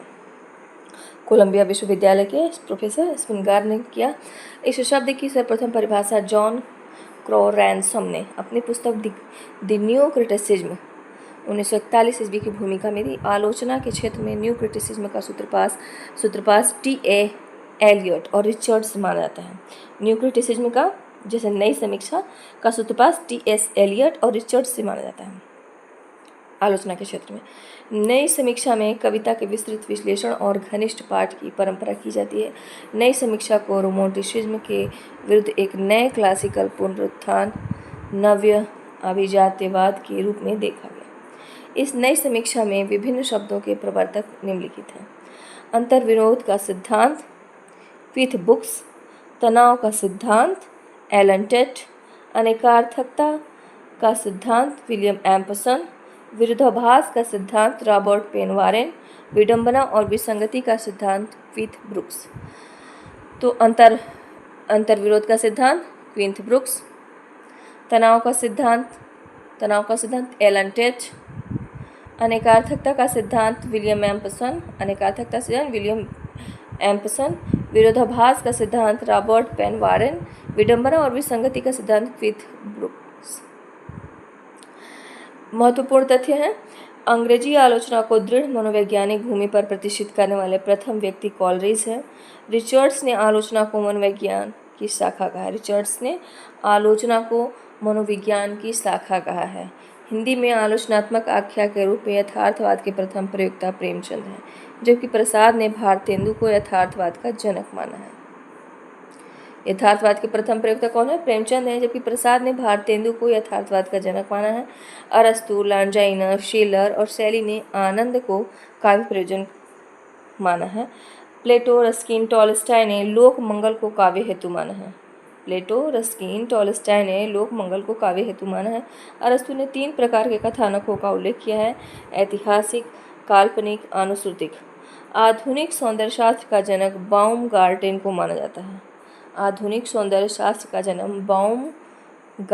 माना जाता है। निर्वैयक्तिकता, संवेदनशीलता के असाहचर्य, वस्तुनिष्ठ समीकरण के प्रवर्तक इलियट हैं। निर्वैयक्तिकता, संवेदनशीलता के असाहचर्य, वस्तुनिष्ठ समीकरण के प्रवर्तक इलियट हैं।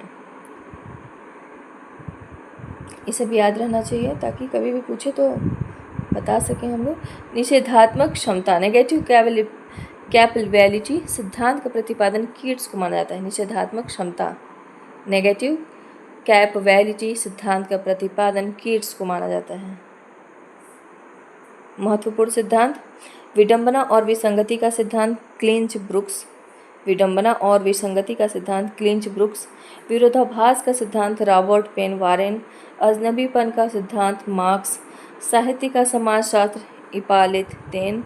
शिलर ने मनुष्य की कालिक स्थिति और प्रकृति के दुराव को अजनबीपन कहा है। जबकि मार्केस ने अजनबीपन को आधुनिक सभ्यता का अनिवार्य फल कहा है।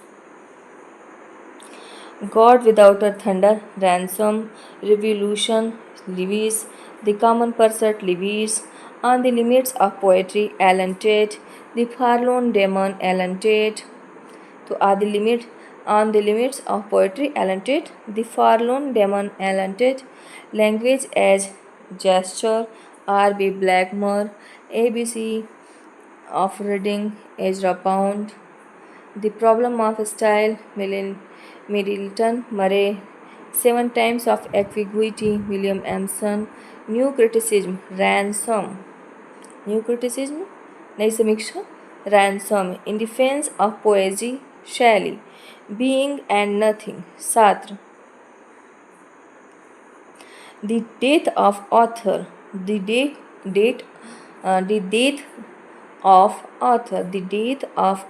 रोला Barthes, myth of Sisyphus, Camus, critic of dialectic reason, Sartre, Das Kapital, marks,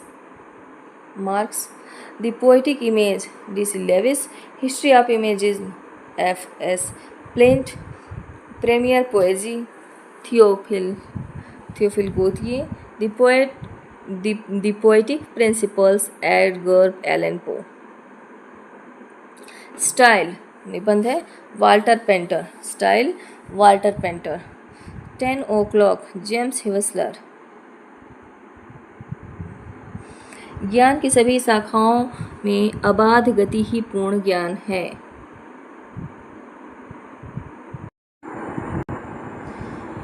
ज्ञान की सभी शाखाओं में अबाध गति ही पूर्ण ज्ञान है, अरस्तु।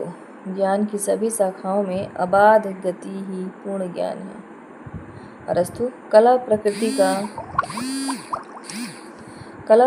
का अनुसरण करती है, अरस्तु। कला प्रकृति का अनुसरण करती है, अरस्तु। दासता मतलब गुलामी मृत्यु से भी भयावह है, प्लेटो। दासता मृत्यु से भी भयावह है, प्लेटो। प्रत्येक महान कवि शिक्षक होता है, प्रत्येक महान कवि शिक्षक होता है। मैं चाहता हूँ कि या मैं शिक्षक समझा जाऊँ या कुछ नहीं, वर्ड्सवर्थ। कवि काव्य की सृष्टि नहीं करता, स्वयं काव्य बन जाता है, कॉलरिज। सच्ची आलोचना तथा सूक्ष्म परिशंसा प्रोत्साहित करना, इलियट। लक्ष्य कवि नहीं बल्कि काव्य है, इलियट। सांस की तरह आलोचना अनिवार्य तथा नैसर्गिक क्रिया है, इलियट। सांस की तरह आलोचना अनिवार्य तथा नैसर्गिक क्रिया है, इलियट। सच्ची आलोचना तथा सूक्ष्म परिशंसा प्रोत्साहित करना लक्ष्य कवि नहीं बल्कि काव्य है, इलियट। कवि काव्य की सृष्टि नहीं करता, स्वयं काव्य बन जाता है। कवि काव्य की सृष्टि नहीं करता, स्वयं काव्य बन जाता है, कॉलरिज। सच्ची आलोचना तथा सूक्ष्म परिशंसा प्रोत्साहित करना का लक्ष्य कवि नहीं बल्कि काव्य है।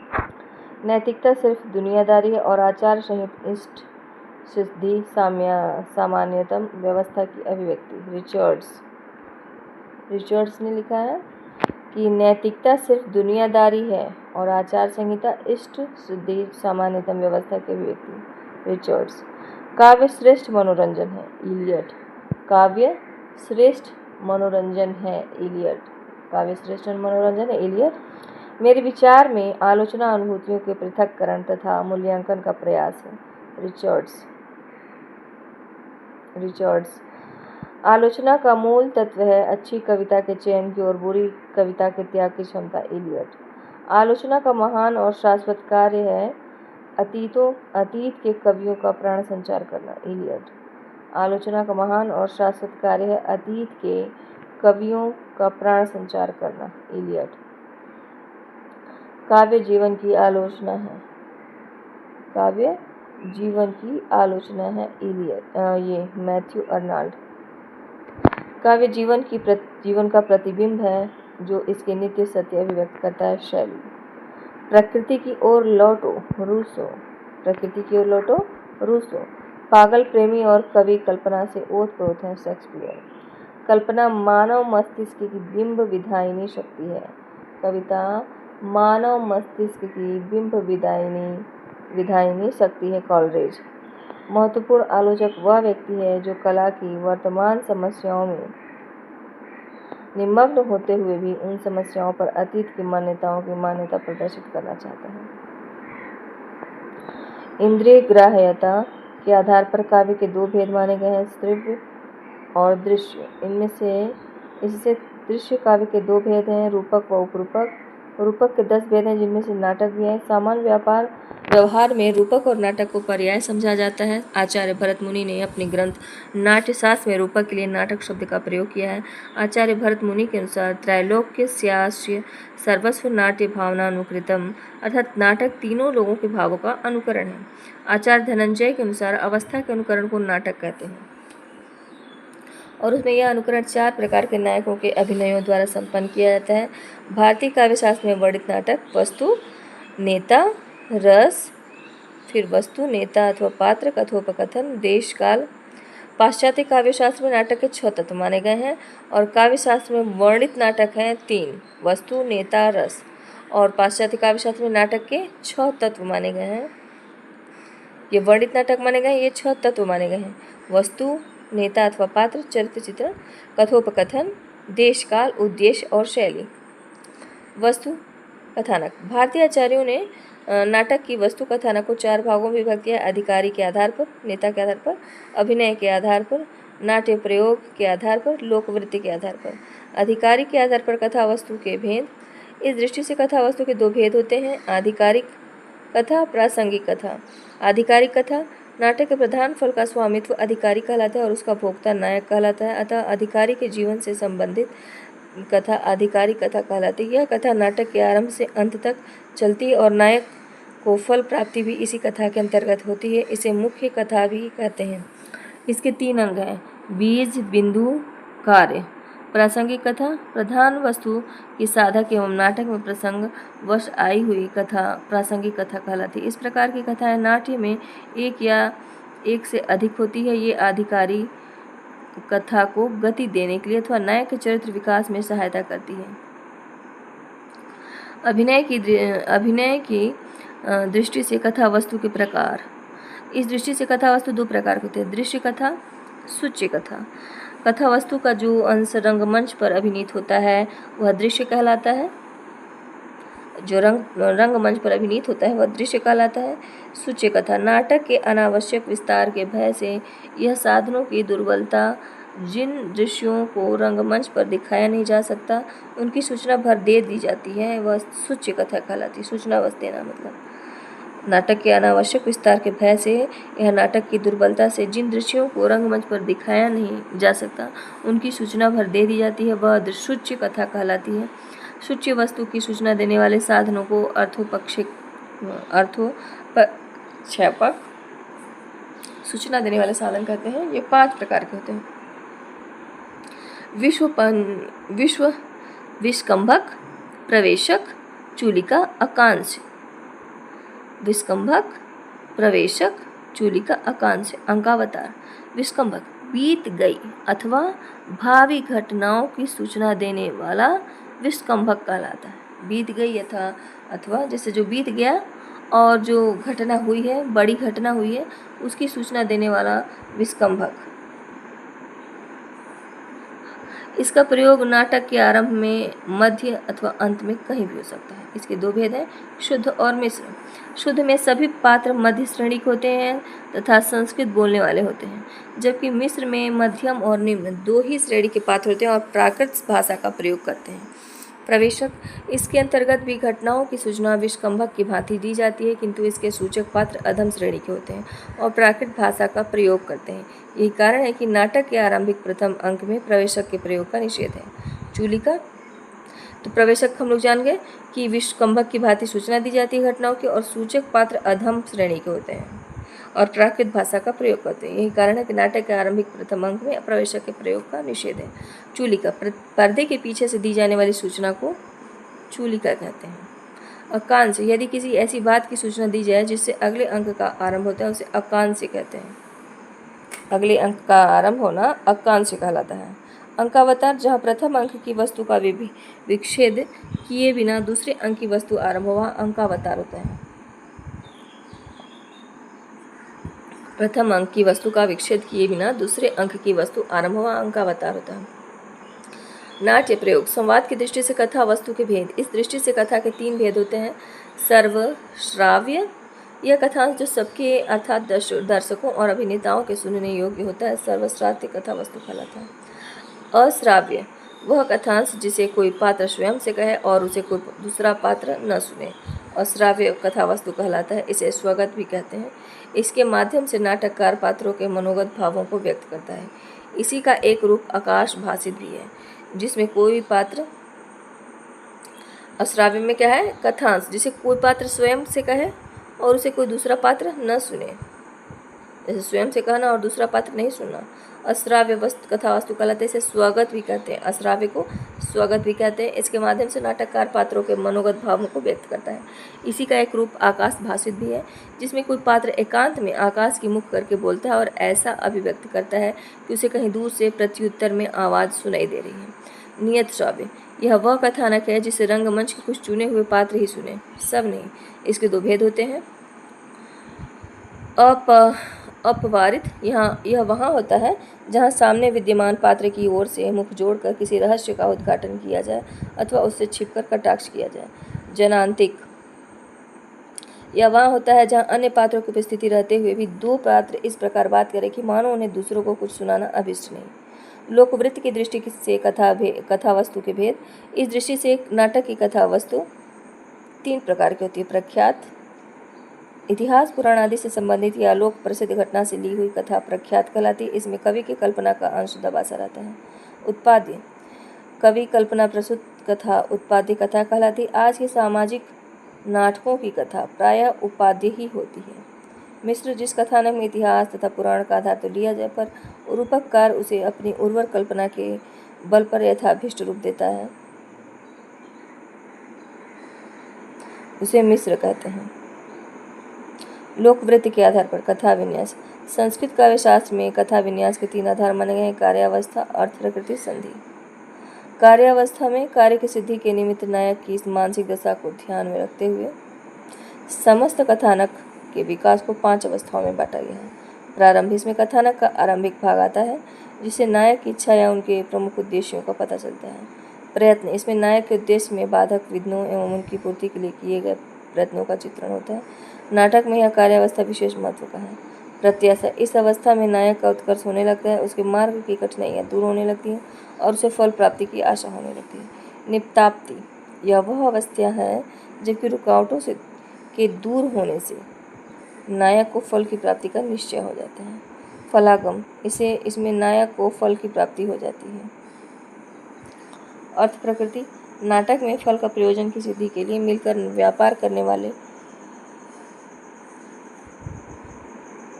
अनेक अवान्तर घटनाएं अर्थ प्रकृतियां कहलाती हैं। ये 5 बीज, फल के प्रथम हेतु बीज कहते हैं। प्रारंभ में इसका कथन बहुत छोटे रूप में होता है, किंतु आगे चलकर विस्तार होने पर वही नाटक में अनेक रूपों में ऐसे फैलता है जैसे छोटा बीज अनेक रूपों में विस्तार पाता है। बिंदु, अवान्तर कथा के विच्छिन्न होने पर जो घटना उसे प्रधान कथा के साथ जोड़ने वाली होती है उसे बिंदु कहते हैं। जिस प्रकार माली बीज बोने के पश्चात उसका विकास करने के लिए उस पर जल की बूंदें छिड़कता है, उसी प्रकार नाटक का लेखक बीजारोपण के पश्चात बिंदु द्वारा उसका विकास करता है। पताका, मूल कथानक को फलोन्मुख करने में योग देने वाले ये बड़ी प्रासंगिक कथाएं जो अंत तक चलती हैं पताका रहती हैं। मूल कथानक को फलोन्मुख करने में योग देने वाले वे बड़ी प्रासंगिक कथाएं जो अंत तक चलती पताका कहलाती हैं। प्रंकरी, ऐसी छोटी छोटी कथाएं जो अवसर विशेष पर आकर मुख्य कथा की सहायता करके समाप्त हो जाती हैं, प्रंकरी कहलाती हैं। कार्य, यह साध्य जिसकी सिद्धि के लिए नाटक में समग्र सामग्री एकत्र की जाती है, कार्य कहलाता है। संधि, एक प्रयोजन से संबंधित कथा दूसरे प्रयोजन से संबंधित कथा वस्तु के अंश से संबंध करना संधि कहलाता है। ये 5 है। मुख, बीज तथा आरंभ को मिलाने वाली संधि मुख संधि कहलाती है। यह नाटक का वह स्थल है जहाँ विविध कथाओं, उपकथाओं, रसों और वस्तुओं की उद्भावना होती है। प्रतिमुख, बिंदु तथा यत्न को मिलाने वाली संधि प्रतिमुख संधि है। यह नाटक का वह अंश है जहाँ मुख्य संधि में उत्पन्न बीज कभी लक्षित होता है, कभी अलक्षित होता है। गर्भ, गर्भ संधि नाटक का वह अंश है जहाँ कुछ प्रकाशित बीज का बार बार अन्वेषण होता रहता है। गर्भ संधि में प्रत्याशा तथा पताका का योग होना चाहिए। विमर्श, इसमें बीज के अधिक विस्तार होने से कथानक के फलोन्मुक्ता आती है।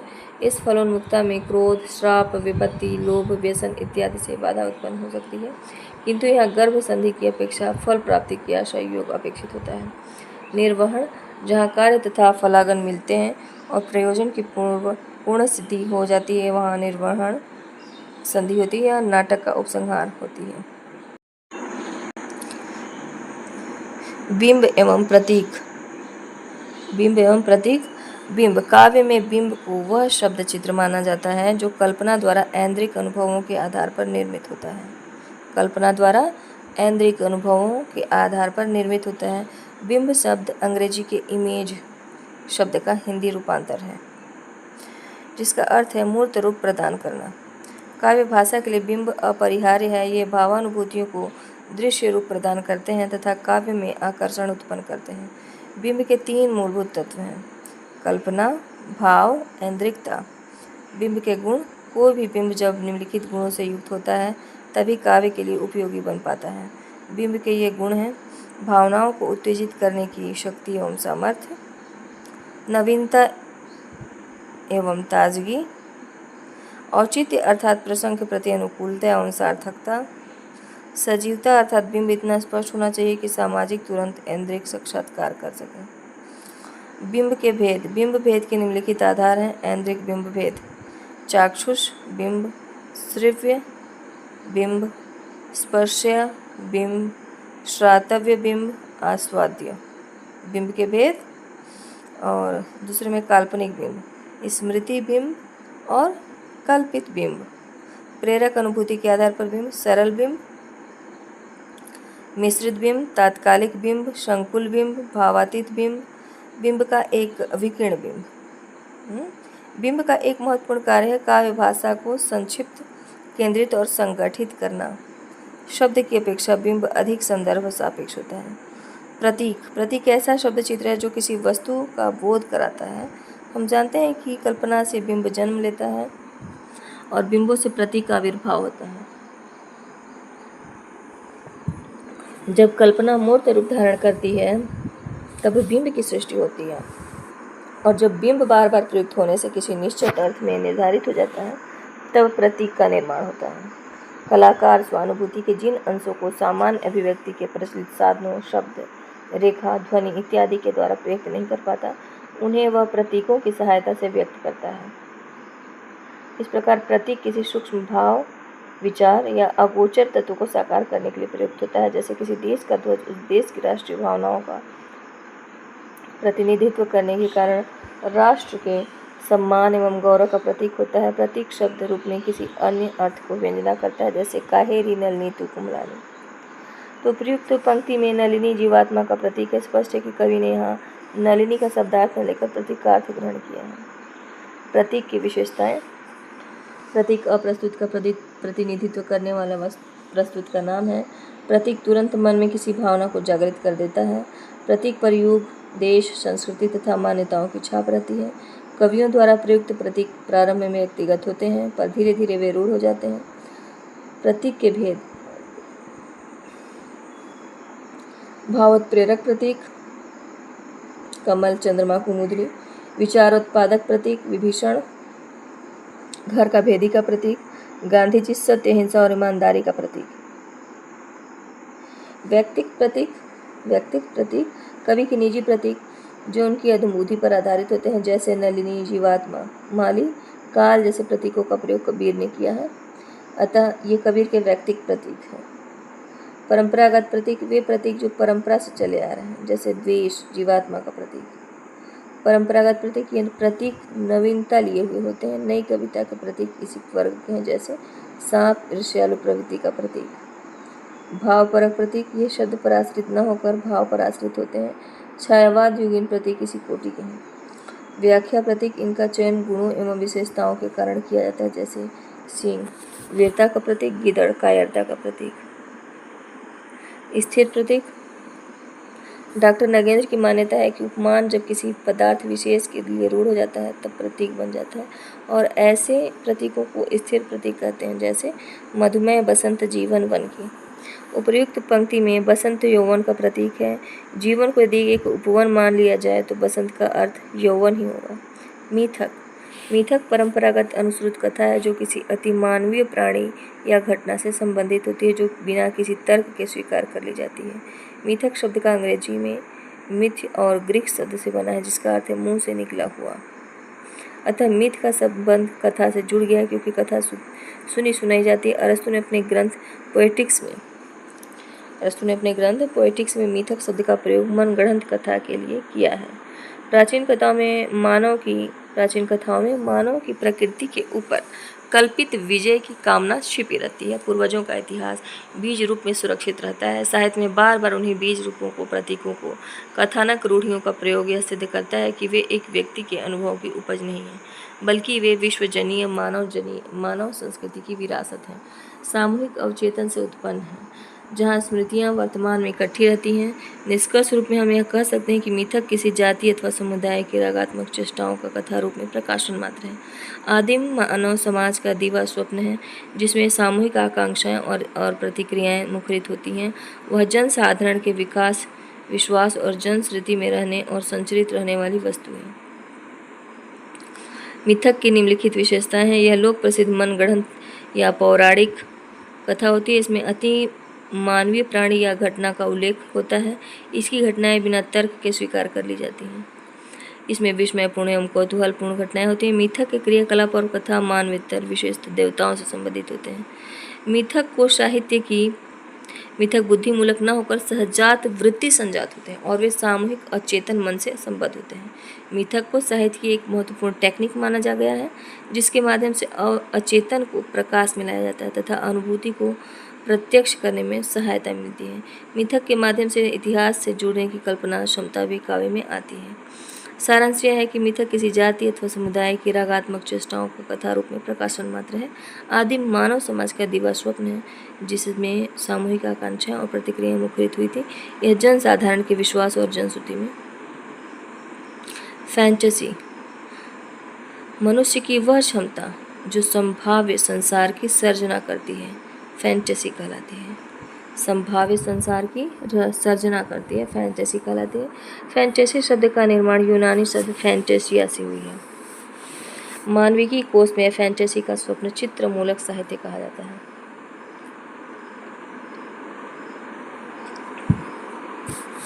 मानविकी कोश में फैंटेसी का स्वप्न चित्र मूलक साहित्य कहा गया है, जिसमें असंभाव्य संभावनाओं को प्राथमिकता दी जाती है।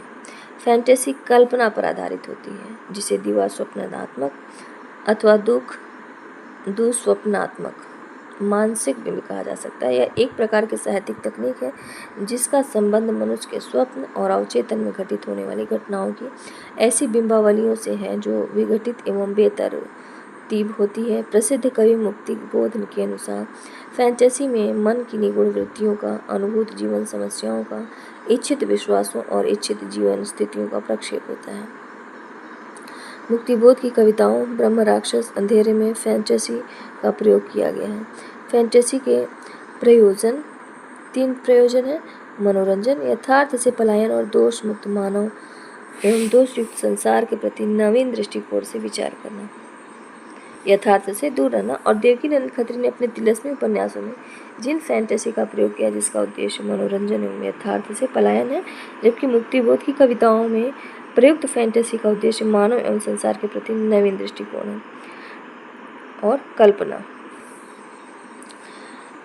सुनने के लिए धन्यवाद। आप इसे ध्यान से सुनिएगा क्योंकि हमारे सिलेबस में दिया है नई समीक्षा, मिथक, फंतासी, कल्पना, प्रतीक, बिंब, और ये प्लेटो से लेकर अरस्तु, Wordsworth, Coleridge, T S. Eliot, I A. Richards, यहाँ की विलियम वर्ड्सवर्थ से जुड़ा हुआ जो भी था, तो इनसे कॉलरिज से जुड़कर लिखा गया है कुछ रचनाएं, वो सब आप ध्यान से बस सुनिएगा। धन्यवाद।